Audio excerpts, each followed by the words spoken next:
चल गाडी लाव साईडला इकडे उतर. काय झालं साहेब? इकडे तू. काय झालं साहेब? पेपर साहेब जाऊ द्या, मला आहे ना थोडं शो करायचं आहे, शोला जायचं आहे साहेब. लायसन हे घ्या हेल्मेट कुठे? साहेब. हेअरस्टाईल त्याच्यामुळं नाही घालत, खराब होती हेअरस्टाईल माझी. तुझी हेअरस्टाईल महत्वाची आहे की तुझा जीव महत्वाचा आहे? साहेब लक्षात येत नाही? कसं आहे काय माहिती हा? का तुम्हाला? तुम्ही टीव्ही वगैरे बघत नाही, प्रोग्राम बघत साहेब, नाही, सगळं लोकांचे ऐकलंय. कसे कसे प्रॉब्लेम चालू आहेत बघितलं नाही तुम्ही? हेअरस्टाईल खराब होती. हा? हेल्मेट घातलं ना तर तुमच्या आई वडील खराब तुमच्यासाठी होती. काय करतात वगैरे तुम्हाला कळत नाही? हो साहेब, सगळं हा? ऐकली आमचं. हेल्मेट आहे तर हेल्मेट घातलं का नाही? मग साहेब हेअरस्टाईल माझी हेअरस्टाईलमुळे खराब होती. नाही नाही ते चालणार नाही, तुम्हाला फाईन भरावं लागेल. त्यांचं फाईन घ्या.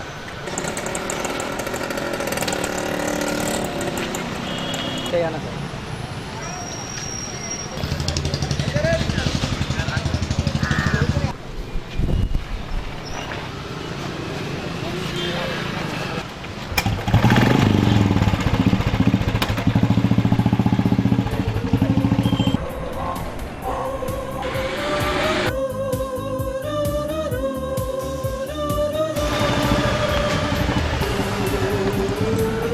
हेल्मेट घे, घाल डोक्यामध्ये.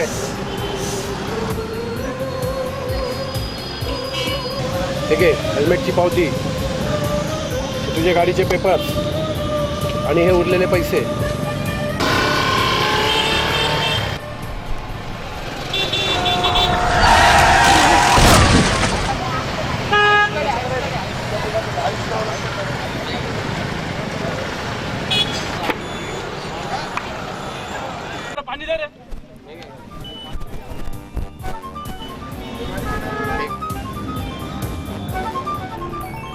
महाराष्ट्र पोलीस आमचे महाराष्ट्र पोलीस, महाराष्ट्र पोलीस आमचे महाराष्ट्र पोलीस, महाराष्ट्र पोलीस आमचे महाराष्ट्र पोलीस, महाराष्ट्र पोलीस आमचे महाराष्ट्र पोलीस.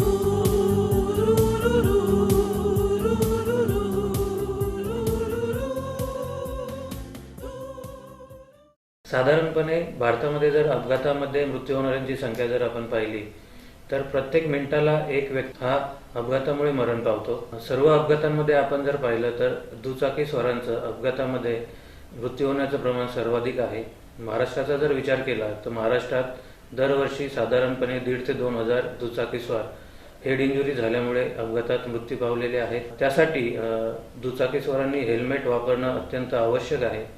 साधारणपणे हेल्मेट जर वापरलं तर स्टडी असा सांगतो अपघातामध्ये इंजुरी होण्याचं प्रमाण 70% कमी होत आहे आणि मृत्यूचं प्रमाण जवळजवळ 40% कमी होतं. हेल्मेट पोलिसांतर्फे किंवा कायद्याने सक्ती नाही आहे, तर दुचाकी चालकांसाठी ती काळाची गरज आहे. माझं सर्वांना असं आव्हान असेल की प्रत्येकाने हेल्मेट हे वापरलंच पाहिजे, कारण प्रत्येकाचा जीव हा महत्त्वाचा आहे, त्याचप्रमाणे त्याच्यावर त्याचा परिवार अवलंबून असतो आणि प्रत्येकाने सर्वांचं प्रबोधन केलं पाहिजे की प्रत्येकाने हे हेल्मेट सुरक्षिततेसाठी आहे हा विचार डोक्यात ठेवून ते कंपल्सरी वापरलंच पाहिजे.